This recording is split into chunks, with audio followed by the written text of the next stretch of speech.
A lot of people talk about being more attractive in your business, in your relationships, in your social life. How can I be more attractive to where people want to be around me? They want to work with me. Well, let me give you a quick example.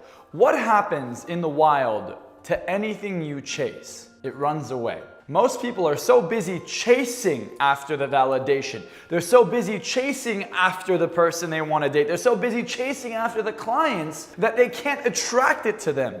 So they no longer get it or they don't attract it. Have you ever wanted someone so much, for example, you had a crush on them and the moment you gave up on it, they just came knocking on your door. It happened to my friend today. He was hitting on this girl. She wasn't responding to him for months. He ends up moving on, gets a girlfriend. Out of the blue, she's like, hey, would you give me one more chance? Can we talk? Literally, random text message today. And people ask me, well, Marcel, why does this phenomena occur? Well, let me explain to you quickly why this happens psychologically. First of all, we value things that are rare.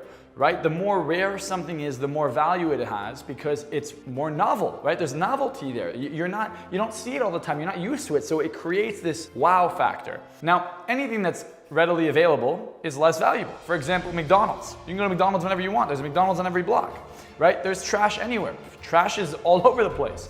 But to find a diamond or to find gold right in the middle of the road, it's never gonna happen. So what makes $100 more valuable than $1? Well, it's 100 times more rare, supposedly, than a $1 bill. It's supposed to be that much more rare, which makes it more valuable. So obviously, if we look at value, it's not just about the perception, even though perception is everything, it's about how rare something is. Now, if you're readily available, you're no longer rare. You become a commodity. You become like everyone else.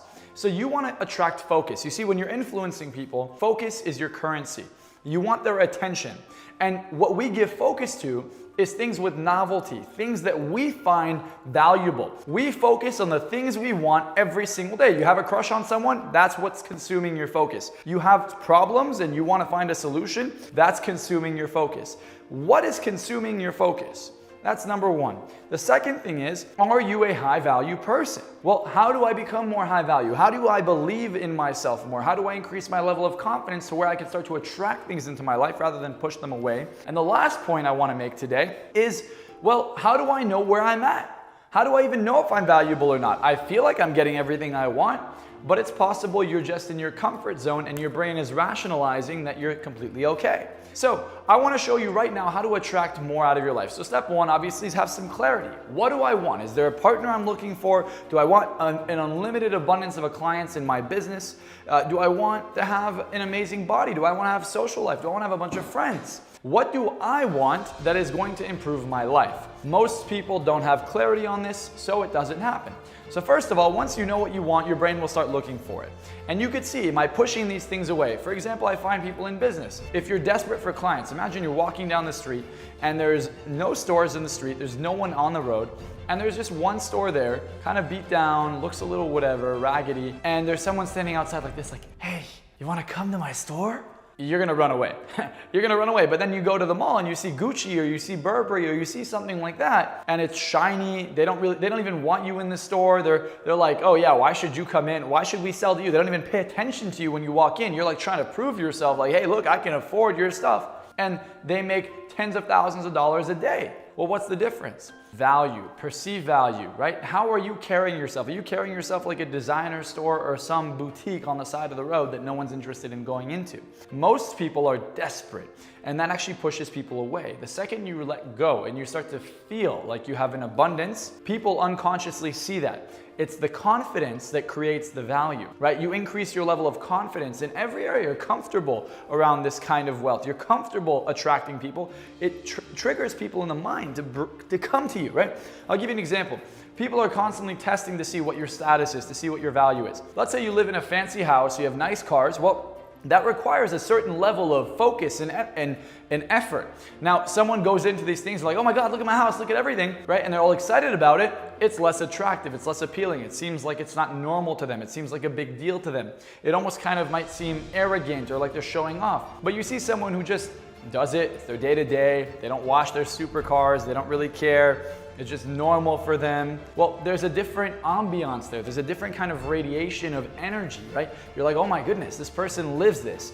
And you ask yourself, well, it takes a lot of mental energy, it takes a lot of focus to kind of produce that lifestyle. And this person seems to be doing it just in the most chill way possible. Who are they? How are they so valuable that they can create that kind of lifestyle and make it normal? Now, a lot of people don't have this way of thinking. If you want to attract more in your life, most people think it's when I have everything, my value increases. It's when I attract the partner, my value increases. It's when I get to the destination, my value increases. No! It's when you change your mindset that all those things come to you. In life, you attract what you are. You attract what you deserve. You attract your standard. But you have to have the standard for yourself. It's not an ego standard. It's not fake. It's not a facade.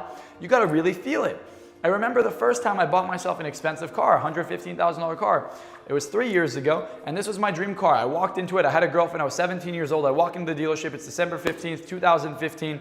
I walk in. I look at this thing. It's in a showroom. It's the center car. It's a flagship Mercedes. And I'm looking at it. I'm like, wow, it's such a gorgeous car. I come back 3 years later, obviously now with his girlfriend, and I buy the car. And when I got in the car, it felt normal. I was excited to get the car, but it felt normal. I had visualized myself in this car every day for years. It felt like it was supposed to be in my life. And the second I had the opportunity to, I capitalized on it. I took action. You see, you can't just be comfortable. You can't just in your mind be like, oh yeah, it's all gonna come to me and not get it. You still have to go get it, right? The opportunities will come. They'll meet you halfway. You'll see someone come talk to you. Hey, they'll invite you out. Someone of value will show up at the right place at the right time.